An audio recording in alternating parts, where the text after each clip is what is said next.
और जिस तरीके का एग्रेशन की राजनीति बीजेपी ने किया, बंगाल की जनता ने उससे पसंद नहीं किया। एक, हम कांग्रेस के हैं, लेकिन फिर भी मैं आपको कहूँगा पर्सनल एक आरोप भ्रष्टाचार के, दीदी पर एक आरोप नहीं है। में क्या क्या भाषा का प्रयोग करते हैं।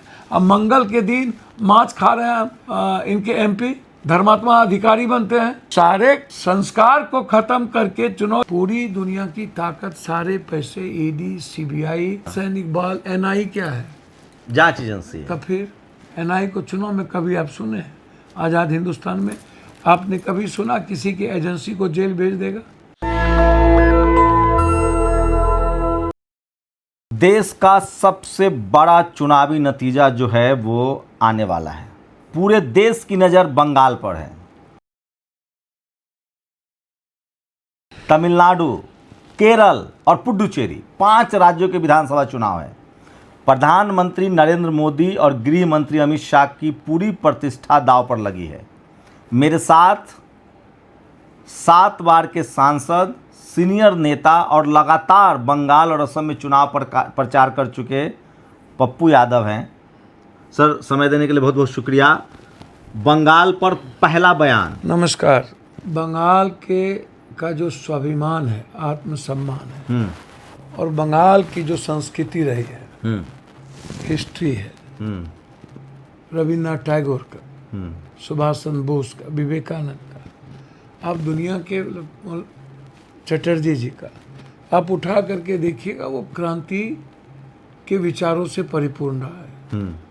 अंग्रेज के पहले से लेकर के आज तक जब भी भारत के स्वाभिमान की बात आई, बंगाल हमेशा मरने और लड़ने का काम किया है। आप समझिए, एक तो उनका जो संस्कार है, वो नफरत की राजनीति नहीं करते हैं। वह चैलेंज वाली राजनीति या एक एग्रेशन की राजनीति बंगाल के लोगों को, बंगाल के माँ को, बहनों को, बंगाली कल्चर को, बंगाली सभ्यता को, बंगाल में खान पान से जीने वाले, रहन सहन से जीने वाले लोगों को वो पसंद नहीं है। और जिस तरीके का एग्रेशन की राजनीति बीजेपी ने किया, बंगाल की जनता ने उससे पसंद नहीं किया। एक, दूसरी चीज़, एक आरोप वर्तमान मुख्यमंत्री पे नहीं है। हम कांग्रेस के हैं, लेकिन फिर भी मैं आपको कहूँगा पर्सनल एक आरोप भ्रष्टाचार के एक व्यक्ति, जैसे नीतीश कुमार पर, नीतीश कुमार की पार्टी भ्रष्टाचार हो सकता है, तृणमूल कांग्रेस भ्रष्टाचार में डूब सकते हैं, लेकिन दीदी पर एक आरोप नहीं है। आप दीदी को क्या चैलेंज करोगे? आप हमको बताओ ना। आप एक देश में एक साधारण महिला है।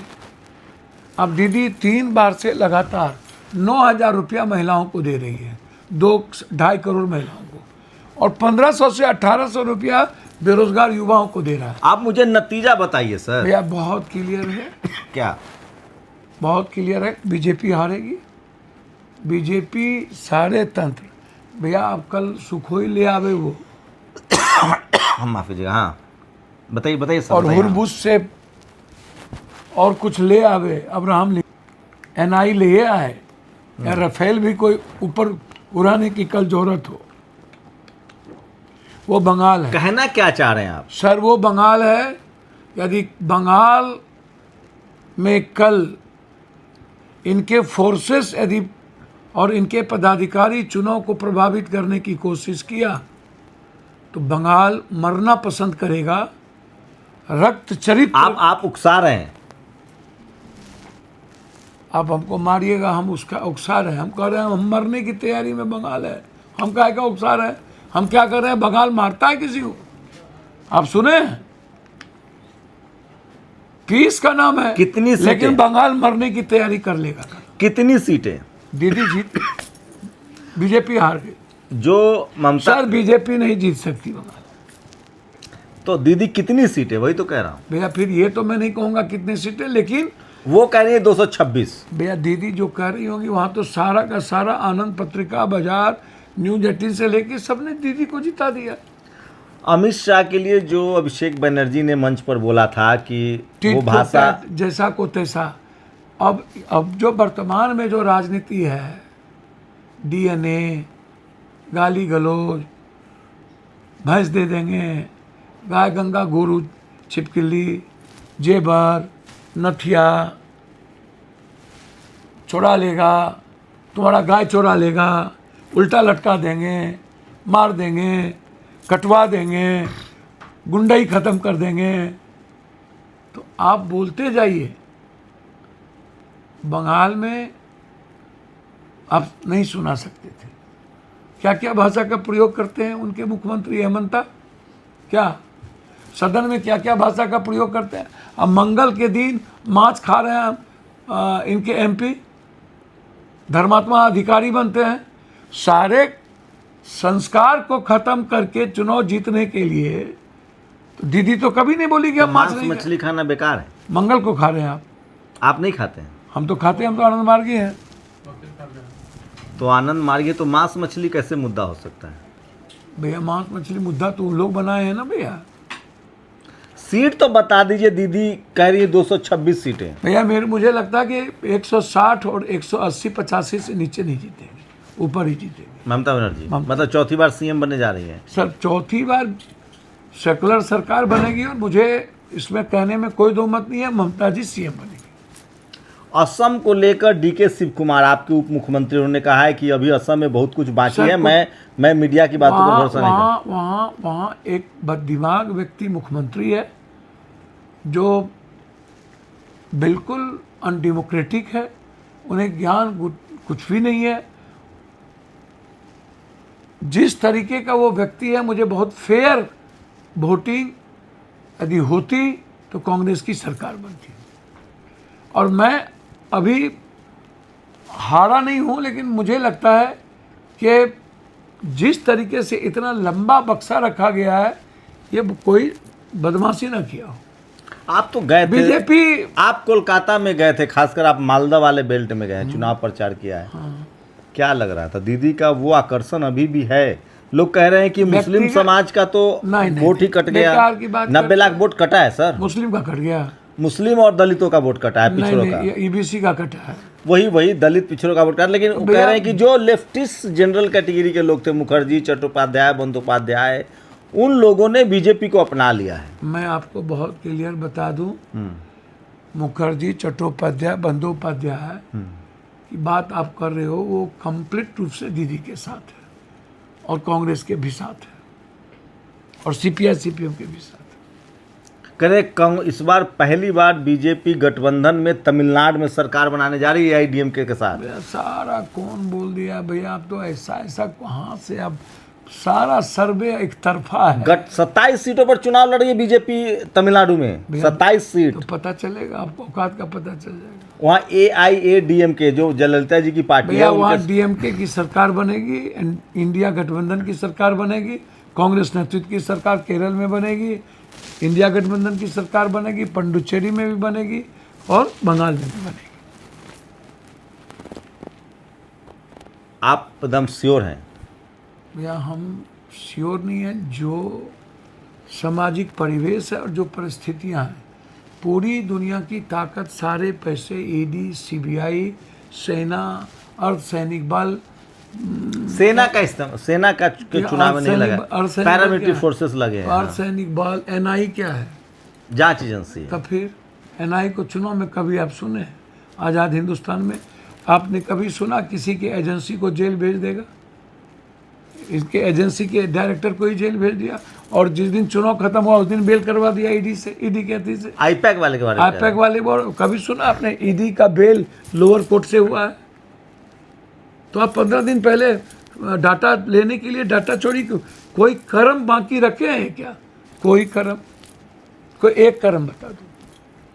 लेकिन प्रधानमंत्री तो श्योर। अब आप हमको बताओ ना, आप चुनाव क्यों करवाए जहांगीर के सीट पर, तीन सीट का, और रात में फिर पूरा सीट क्यों कर दिए? इसका मतलब तो साफ है। फाल्टा में जो चुनाव रद्द हुआ है, क्या लग रहा है?